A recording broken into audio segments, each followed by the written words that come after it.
മാഷിന്റെ ശ്രദ്ധേയമായ രണ്ട് വിവർത്തനങ്ങൾ ആധ്യാത്മികമായ മേഖലയിലാണ്. ഒന്ന് അഷ്ടാവക്ര ഗീതയുടെ വിവർത്തനം, മറ്റൊന്ന് ജ്ഞാനേശ്വരിയുടെ വിവർത്തനം.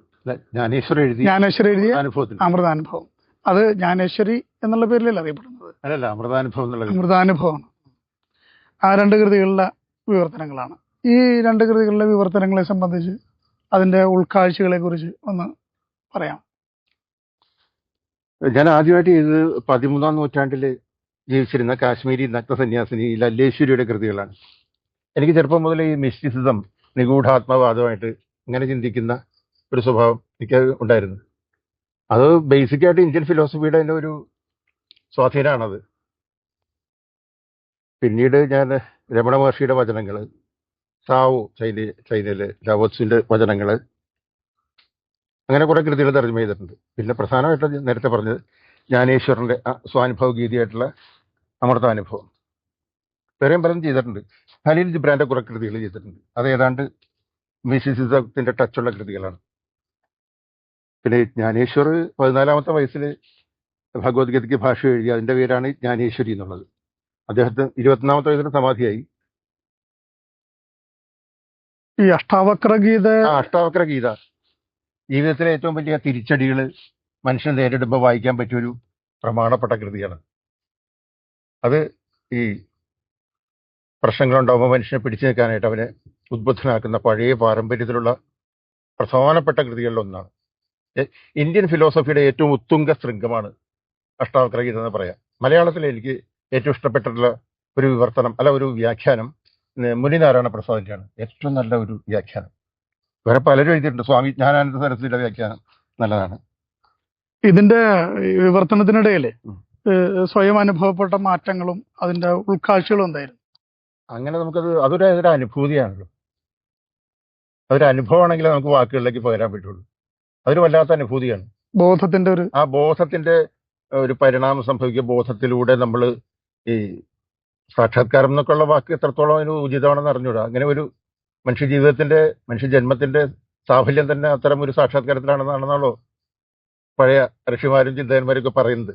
എന്തായാലും അങ്ങനെ ഒരു സംഭവം ഉണ്ടെന്നുള്ളത് നമുക്ക് ക്ഷണദീപ്തിയിലെങ്കിലും മനസ്സിലാവും. നിരന്തരമായിട്ട് നിലനിർത്തിക്കൊണ്ടുപോകാൻ ബുദ്ധിമുട്ടാണ്. കാരണം വ്യാവഹാരികതയുടെ ഈ ചെളിക്കൊണ്ടിലാണ് നമ്മൾ ജീവിക്കുന്നത്. അപ്പോൾ അത്തരം പാരമാർത്ഥിക സത്യത്തെ ഉൾക്കൊണ്ടുകൊണ്ട് എത്രമാത്രം നമുക്കിവിടെ ഈ വ്യാവഹാരികതയിൽ ജീവിക്കാൻ സാധിക്കുന്നു അത്രത്തോളം മാത്രമേ നമുക്ക് ഇവിടെ നിൽക്കാൻ പറ്റുള്ളൂ. കാരണം നമ്മുടെ ഈ പഞ്ചേന്ദ്രിയങ്ങൾ ബാഹ്യ ലോകമായിട്ട് ബന്ധപ്പെട്ടുകൊണ്ടിരിക്കുന്നു. അത്തരം അറിവുകൾ നമ്മളേക്ക് ഷവർ ചെയ്തുകൊണ്ടിരിക്കുന്നു. അത് നമ്മളുടെ സംഘർഷം ഉണ്ടായിക്കൊണ്ടിരിക്കുന്നു. നമുക്കൊരിക്കലും ഗുഹയ്ക്കകത്ത് കയറിയിരുന്ന് കടലയ്ക്കാൻ പച്ചവെള്ളം മാത്രമായിട്ട് ജീവിക്കാൻ പറ്റില്ലല്ലോ. അങ്ങനെ ജീവിക്കുന്നവരുണ്ട്. അവരത്രത്തോളം സ്വസ്ഥത അനുഭവിക്കുന്നു. പക്ഷെ അശാന്തിയിലൂടെ എങ്ങനെ ശാന്തിയിലേക്ക് എത്തിച്ചേരാൻ പറ്റും എന്നുള്ളതിന്റെ മാർഗം കാണിക്കുന്ന കൃതികളാണ് ഈ നേരത്തെ പറഞ്ഞ കൃതികൾ. അഷ്ടാവക്ര ഗീത ഏതു തരത്തിലാണ് മനുഷ്യ ജീവിതത്തെ പുതിയൊരു വെളിപാടിലേക്ക് എത്തിക്കുന്നതെന്ന് പറഞ്ഞു കൊടുക്കാൻ പറ്റും? അത് വായിച്ച് തന്നെ ഉൾക്കൊള്ളേണ്ടതാണ്. വായിക്കുകയും മനനം ചെയ്യുകയും ചെയ്യണം. മനനം ചെയ്യുന്നവനാണല്ലോ മനുഷ്യൻ. അത് വായിക്കുക, ഉൾക്കൊള്ളുക, മനനം ചെയ്യുക. അതിലൂടെ അവന്റെ ഉള്ളിലുള്ള അവനെ തന്നെ കണ്ടെത്തുക. ഋഗ്വേദത്തിലെ ഒരു ശ്ലോകത്തിൽ പറയുന്നുണ്ട്, നാം സംഘം ചേരുക, പരസ്പരം ആശയവിനിമയം ചെയ്യുക, അങ്ങനെ നമ്മെ തന്നെ തിരിച്ചറിയാതെ ഒരു ഓൾട്ടർനേറ്റീവ് പ്രോസസ്സാണ്. പരസ്പരം നമ്മൾ സംസാരിക്കുമ്പോഴാണ് നമുക്ക് ഇപ്പോഴല്ലെങ്കിൽ കുറച്ച് കഴിയുമ്പോൾ ബോധത്തിൽ ആ ഒരു ഫ്ലവറിങ് ഉണ്ടാവുന്നത്. സഹജീവിതത്തിൽ നിന്ന്, സഹബോധത്തിൽ നിന്ന്, വിനിമയത്തിൽ നിന്ന്, ആശയവിനിമയത്തിൽ നിന്ന്, കമ്മ്യൂണിക്കേഷൻ. അതിനോടൊപ്പം ശ്രീനാരായണ ഗുരുവിന്റെ സംബന്ധിച്ച് ആത്മോപദേശ ശതകം, ദർശനമാല അത്രയൊന്നും എനിക്ക് ഉൾക്കൊള്ളാൻ കഴിഞ്ഞിട്ടില്ല. അത്രമാത്രം ഗഹനമായിട്ടുള്ള കൃതിയാണ്. പക്ഷെ ആത്മോപദേശ ശതകം നിരന്തരം പാരായണം ചെയ്യുന്നുണ്ട്. കെ ബാലകൃഷ്ണൻ നായർ സാർ അദ്ദേഹം എഴുതിയിട്ടുള്ള വ്യാഖ്യാനം. പിന്നെ നിസർഗദത്ത് മഹാരാജ്, അദ്ദേഹത്തിന് ഞാൻ അതാകുന്നൊരു കൃതിയുണ്ട്. മുംബൈ വളരെ സാധാരണ ജീവിതം ഉണ്ടായിരുന്നു. അതെ, വീഡിയോർക്കാരനായിരുന്നു. ഭയങ്കര ജ്ഞാനിയാണ് ഇദ്ദേഹം. അദ്ദേഹത്തിന്റെ കൃതി മലയാളം ഞാൻ അതാകുന്നു കേരള ഭാഷാ ഇൻസ്റ്റിറ്റ്യൂട്ട് പ്രസിദ്ധീകരിച്ചിട്ടുണ്ട്. വളരെ ഗഹനമായിട്ടുള്ള, ഇടയ്ക്കിടയ്ക്ക് നമുക്ക് വായിച്ചുൾക്കൊണ്ട് ജീവിതത്തിന് കരുത്ത് സ്വീകരിക്കാവുന്ന കൃതിയാണത്. ഇന്നത്തെ ഒരു പശ്ചാത്തലം ഉണ്ടല്ലോ. ഇപ്പൊ ഒന്ന് ഭാരതീയം എന്ന് പറയാവുന്ന കാര്യങ്ങളെ നമ്മൾ ചർച്ചയിലേക്കോ വായനയിലേക്കോ പൊതുമണ്ഡലത്തിലേക്കോ വയ്ക്കുമ്പോൾ ഈ ഈ കാലത്തിന്റെ ഒരു രാഷ്ട്രീയ ചുറ്റുപാട് അല്ലെങ്കിൽ സാമുദായികമായ ഒരു പ്രത്യേക തരം അവസ്ഥ, അതിനെങ്ങനെ കാണുന്നത്? എല്ലാ കാലത്തും സമകാലികതകളിൽ അത്തരം പ്രശ്നങ്ങളും വൈരുദ്ധ്യങ്ങളും ഒക്കെ ഉണ്ടാവാം. പക്ഷെ അതിനെ ശ്രദ്ധിച്ചിട്ടുണ്ടെങ്കിൽ നമുക്ക് ജീവിക്കാൻ പറ്റില്ല. നമ്മുടെ അന്തർലോകത്തിലാണല്ലോ നമ്മൾ ജീവിക്കുന്നത്. അപ്പൊ നമ്മുടെ അന്തർലോകത്തിന് നമ്മുടെ സ്വത്വത്തിന് കരുത്തു പകരുന്ന കൃതികൾ വായിക്കുക, അത്തരം സുഹൃത്തുക്കൾ ഉണ്ടാവുക. സജ്ജന സംസർഗം തന്നെ സ്വർഗം എന്ന് പറയുന്നുണ്ട്. അങ്ങനെയുള്ളവരായിട്ട് കൂടിക്കഴിയുക, കഴിയുന്നത്ര പോസിറ്റിവിറ്റി സ്വാംശീകരിക്കാൻ സാധിക്കുക. എളുപ്പമല്ല, എങ്കിലും അതിന് ശ്രമിച്ചുകൊണ്ടിരിക്കുക. അപ്പൊ കുറേയൊക്കെ സ്വസ്ഥത കിട്ടുന്നതാണ് എനിക്ക് തോന്നുന്നത്. ഈ സമകാലികം എന്ന് പറയുമ്പോൾ നമ്മുടെ രാജ്യം ഇതുവരെ ഇല്ലാത്ത വിധത്തിലുള്ള ചില സ്പർദ്ധകളിലേക്ക് സഞ്ചരിക്കുന്നതായിട്ട് വ്യാപകമായി പറയപ്പെടുന്നുണ്ട്, ആശങ്കപ്പെടുന്നുണ്ട്. ഇതൊക്കെ എല്ലാ കാലത്തും ഉണ്ടായിരുന്നു. ഇന്ന് കുട്ടി ഉണച്ചൊന്നുമല്ല. എല്ലാ കാലത്തും ഇത്തരം ആന്തര സംഘർഷങ്ങളും വൈരുദ്ധ്യങ്ങളും വിഭാഗീയതകളും പരസ്പരമുള്ള പോർവിളികളും എല്ലാം ഉണ്ടായിരുന്നു. അപ്പോഴും മനുഷ്യൻ മുമ്പോട്ട് തന്നെ പോയിക്കൊണ്ടിരുന്നു. മുന്നോട്ടുള്ള യാത്രക്ക് അടിസ്ഥാനപരമായി സഹായിക്കുന്നതാണ് ഈ പറഞ്ഞ പാരമ്പര്യത്തിലുള്ള ഗ്രന്ഥങ്ങൾ. തീർച്ചയായിട്ടും അത് മാത്രമേ സഹായകങ്ങളായിട്ടുള്ളൂ എന്നുകൂടി വേണമെങ്കിൽ പറയാം. ഇതെല്ലാം പ്രത്യേക കാലത്തേക്കുള്ള എല്ലാ കാലത്തേക്കുള്ള ദേശകാല അതീതമായിട്ടുള്ള കൃതികളാണ്. ഈ പറഞ്ഞ കൃതികൾ മാത്രമല്ല, നമ്മൾ ഈ പറയുന്ന ടോൾസ്റ്റോയുടെയും ദസ്തയേവ്സ്കിയുടെയും ചെക്കോവിന്റെയും ടർജനേവിന്റെയും എല്ലാം കൃതികൾ, ക്ലാസിക്കൽ സ്വഭാവമുള്ള എല്ലാ കൃതികളും ദേശകാലാതീത സ്വഭാവങ്ങൾ ഉള്ളതാണ്. മനുഷ്യൻ എന്ന് പറയുന്ന ആ എൻറ്റിറ്റിക്ക് അതെത്ര ഏത് അവസ്ഥ വരെ ഉണ്ടാവുമോ അത്രയും കാലം മനുഷ്യന് അനുഭവിക്കാനും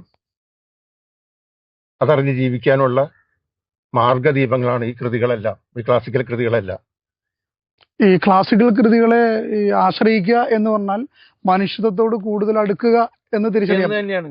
യാതൊരു സംശയമില്ല. അത് മനുഷ്യനായി ജീവിക്കാൻ പഠിക്കുക.